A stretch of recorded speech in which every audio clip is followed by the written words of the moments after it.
साताऱ्यामधील फलटणमधील doctor तरुणी आत्महत्या प्रकरणात महत्त्वाची घडामोड हाती आली आहे। निलंबित पीएसआय गोपाल बदनेनं लपवलेला मोबाईल पोलिसांनी जप्त केला असल्याची सूत्रांची माहिती आहे। बदनेच्या नातेवाईकांनी फलटण शहर पोलीस ठाण्यामध्ये मोबाईल आणून तो पोलिसांकडे जमा केल्याचं सूत्रांनी सांगितलं।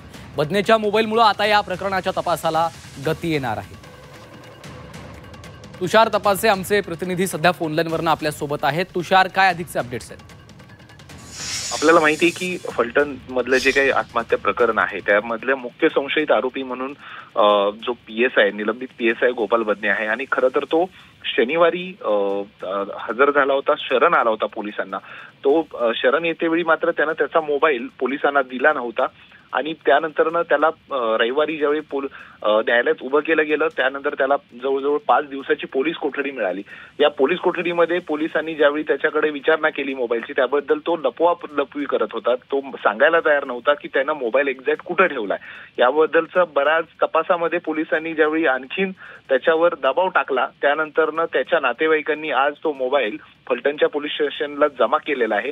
मात्र या मोबाईल बरोबर त्यानं छेडछाड केली आहे का किंवा त्याच्यातला जो काही महत्त्वाचा डाटा होता तो डिलीट केलाय का हेही तपासलं जाणार आहे। त्याचबरोबर सायबर सेलची मदत घेऊन त्याच्या मोबाईलमध्ये नेमकं काय काय आहे हे तपासलं जाणार आहे।